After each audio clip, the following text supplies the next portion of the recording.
Hi friends, welcome to all. இன்றைக்கி நம்ம பார்க்க போகிற சூப்பரான ஒரு ஸ்வீட் டிஷ் தாங்க. செட்டிநாடு ஸ்டைல் எப்படி பண்ணணும்னு சொல்லிட்டு பார்க்கலாம் வாங்க. அதுக்கு ஒரு கப் பாசிப்பருப்பை ஒரு ஸ்பூன் நெய்யில் நல்லா வறுத்து எடுத்து வச்சுக்கலாம். வறுத்துட்டு கழுவிட்டு குக்கரில் 5 விசில் போட்டு நல்லா ஸ்மூத்தாக வேக வச்சு எடுத்துக்கோங்க. இப்போ ஒரு கப்பு பாசிப்பருப்புக்கு 2.5 கப்பு வெல்லத்தை நல்லா கரைச்சிக்கோங்க. பாகுபாதம் தேவையில்லை. இப்போ பாசிப்பருப்பு நல்லா வெந்து வந்துடுச்சு. ஒரு ஸ்பூன் நெய் விட்டு முந்திரி பாதாமல் நல்லா வறுத்து பொண்ணுவலாக வறுத்து எடுத்துக்கலாம்.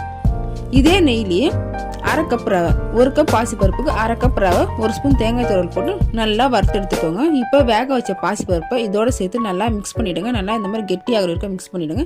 இப்போ கரைச்சி வச்சிருக்கிற வெள்ளைப்பாகை இதோட சேர்த்துக்கலாம். பாகுபதம் தேவையில்லை, மறுபடியும் சொல்கிறேன், கரைச்சிட்டா போதும். இதோட ஏலக்காய் தூள், சிட்டிகை உப்பு போட்டு 2 ஸ்பூன் நெய் விட்டு நல்லா கெட்டியாக இருக்கும் கலரிடுங்க. லாஸ்ட்டாக முந்திரி பாதாம் போட்டு இறக்குனா ரொம்பவே சூப்பரான செட்டிநாடு ஸ்பெஷல் உட்காரை ரெடி. வீட்டில் எல்லாரும் மறக்காம ட்ரை பண்ணி பாருங்க ஃப்ரெண்ட்ஸ். பாய்.